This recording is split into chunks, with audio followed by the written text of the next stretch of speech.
Hi friends, ಹೇಗಿದ್ದೀರಾ? ನಾನು super ಆಗಿದ್ದೀನಿ. ತಾವೆಲ್ಲ ಚೆನ್ನಾಗಿದ್ದೀರಾ ಅಂದ್ಕೊಂಡಿದ್ದೀನಿ. ನಾನು ಪೂಜಾ. ನಾವಿವತ್ತು ರಾಗಿ ಸೂಪ್ ಮಾಡ್ತಾ ಇರೋದ್ರಿಂದ ಏನೇನೆಲ್ಲ ತರಕಾರಿಗಳು ಬೇಕು ಅಂತ ತೋರಿಸ್ತಾ ಇದ್ದೀನಿ.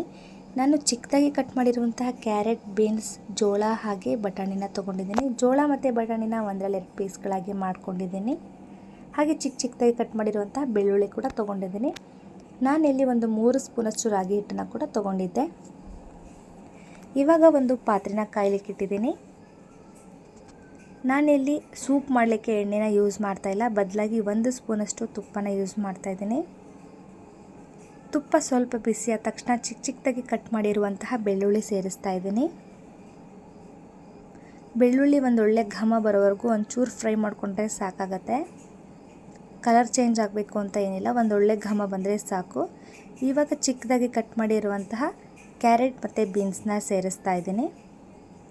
ಅದ್ರ ಜೊತೆ ಒಂದರಲ್ಲಿ 2 ಪೀಸ್ ಮಾಡಿರುವಂತಹ ಸ್ವಲ್ಪ ಬಟಾಣಿ, 1 ಸ್ಪೂನಷ್ಟು ಬಟಾಣಿ ತೊಗೊಂಡಿದ್ದೀನಿ. ಹಾಗೆ ಒಂದು 3 ಸ್ಪೂನಷ್ಟು ಕಾರನ್ನ ಕೂಡ ತೊಗೊಂಡಿದ್ದೀನಿ. ಅಂದರೆ ಜೋಳ ಬರುತ್ತಲ್ವ, ಅದನ್ನ ತೊಗೊಂಡಿದ್ದೀನಿ. ಒಂದರಲ್ಲಿ 2 ಪೀಸ್ ಮಾಡಿಬಿಟ್ಟು ಇವಾಗ ಇದನ್ನು ನೀಟಾಗಿ ಮಿಕ್ಸ್ ಮಾಡ್ಕೊಳ್ಳೋಣ. ನಾವು ಮೊದಲು ಕಾರ್ನ್ ಫ್ಲೋರಿಂದ ಸೂಪ್ನ ಮಾಡ್ತಾಯಿದ್ದೆ, ಆದರೆ ಈ ಥರ ರಾಗಿ ಹಿಟ್ಟಲ್ಲಿ ಸೂಪ್ ಮಾಡಿದಾಗಿಂದ ನಾನು ಕಾರ್ನ್ ಫ್ಲೋರಿಂದ ನಾನು ಸೂಪ್ ಮಾಡೋದನ್ನೇ ಬಿಟ್ಬಿಟ್ಟಿದ್ದೀನಿ. ಅಷ್ಟು ಚೆನ್ನಾಗಿ ಬರುತ್ತೆ ಈ ಸೂಪು, ರಾಗಿ ಹಿಟ್ಟಿಂದ ಮಾಡಿರೋದು. ಇವಾಗ ಸ್ವಲ್ಪ ಉಪ್ಪನ್ನು ಹಾಕಿಬಿಟ್ಟು ಫ್ರೈ ಮಾಡ್ಕೊಳ್ತಾ ಇದ್ದೀನಿ.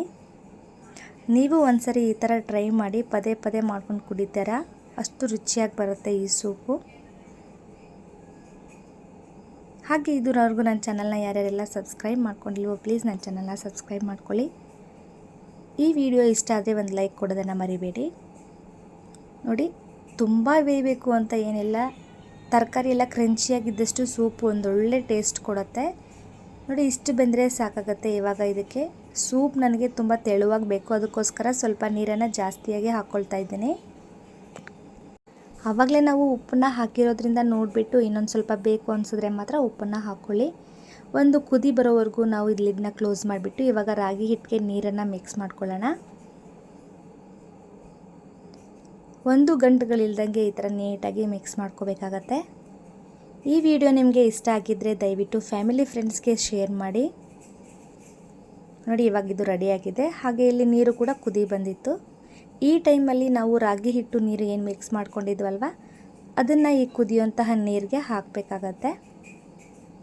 ಹಾಕಿಬಿಟ್ಟು ನೀಟಾಗಿ ಮಿಕ್ಸ್ ಮಾಡಿಕೊಂಡ್ರೆ ಚೆನ್ನಾಗಿ ಕುದಿಯುತ್ತೆ ಸೂಪು. ಸ್ವಲ್ಪ ಗಟ್ಟಿ ಬರೋವರೆಗೂ ನಾವು ಇದನ್ನು ಕುದಿಸ್ಬೇಕಾಗತ್ತೆ.